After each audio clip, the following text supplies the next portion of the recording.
So, it's been a while. Let's talk about zines. The king has returned. My channel where I do all things cosplay and especially convention horror stories. If you want to submit your own story, hit up my social media. And don't forget to hit subscribe, hit the bell icon to be notified, and hit a like so that... Also check out my other social medias like Instagram and TikTok, where I do all kinds of other wacky and crazy things.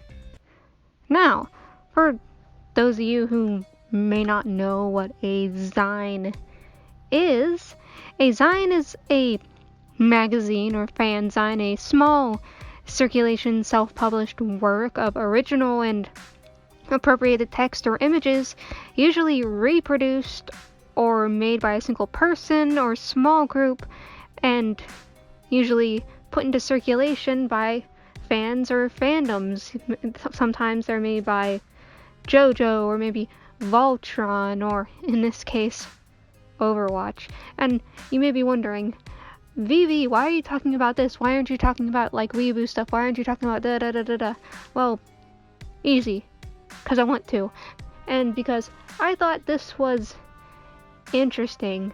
This is some drama and stuff all the way back, circulating all the way back to 2017. I remember this happening all the way back then. So sit down and let me tell you a fun story of a little zine happening for Macraeus and some like shipping for Overwatch that had to do with some fandom that ended up going completely and utterly wrong.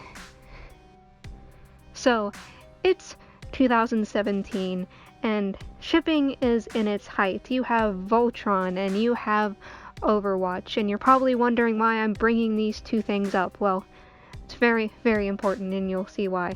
So there's this zine called Bullseye, and it's going to be having Overwatch, and it's going to be having McCree, and it's going to be having Hanzo, and it's going to be having Macraeus, and it's going to be having all this stuff, and people are hyping it up because it's going to be so good. It's going to be having all these artists, it's going to be having all of these stories, and also it's going to be having donations. It's going to be having donations going to the LGBT to Japan, and it's also going to be having donations going to homeless shelters as well, to all the extra money that isn't going to the zine. And it's making a lot of money. It's having a lot of artists, and it's having a lot of writers going into this zine, and it's going pretty well.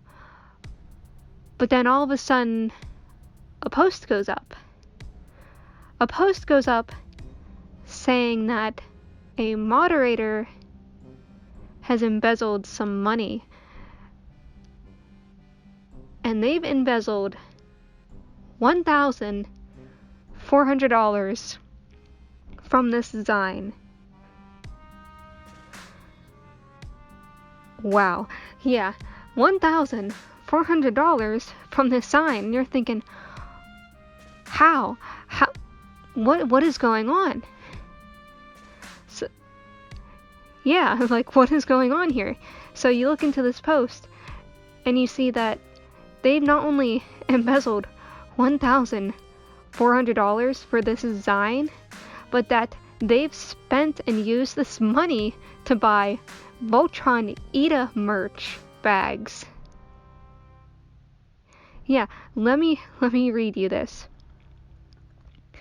The Bullseye Zine organizer had been taking money from the zine's proceeds that was intended to be donated to charity to the Stonewall Japan and True Colors Fund, and using it for personal purposes, which includes but not is limited to transferring it to various sums from the zine's PayPal account to her personal accounts, as well to multiple purchases for personal items such as Voltron charms. That's why I was bringing up the Voltron stuff. Yeah.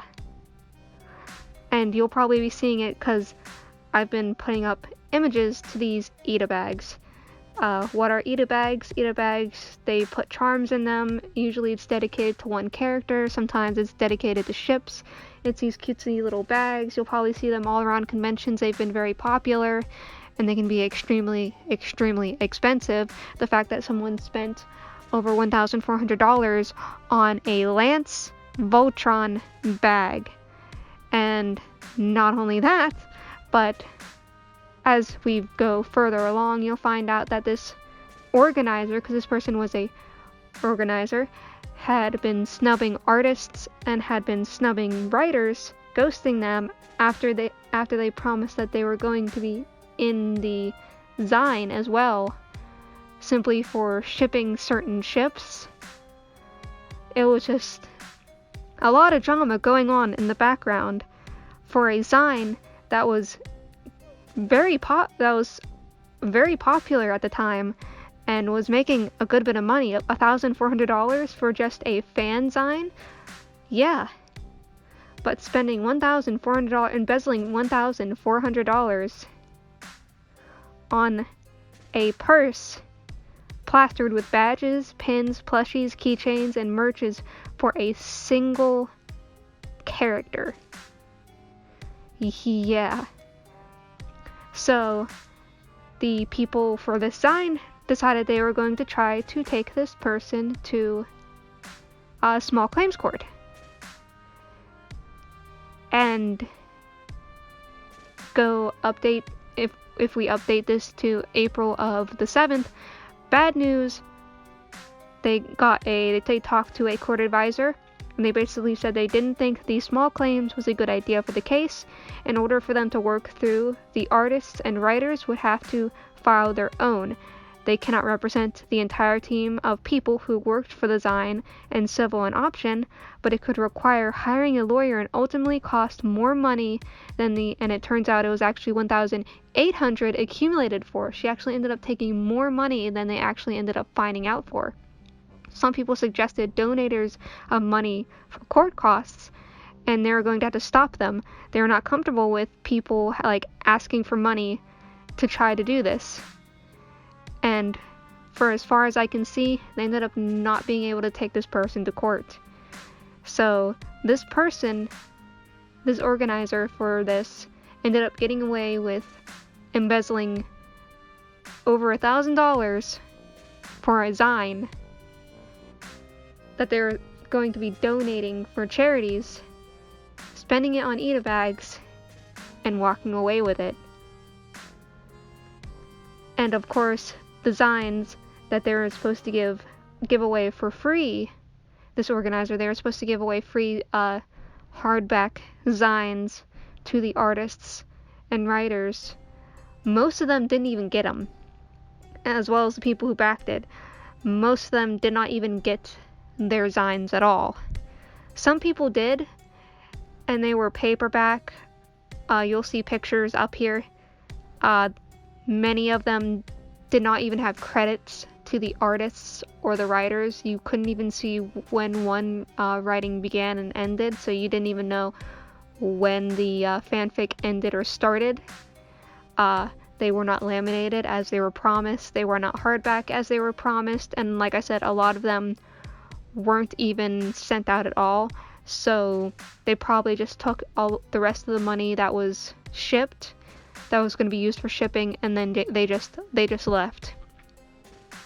So this person got away with pretty much stealing over $1,000 for this Zine.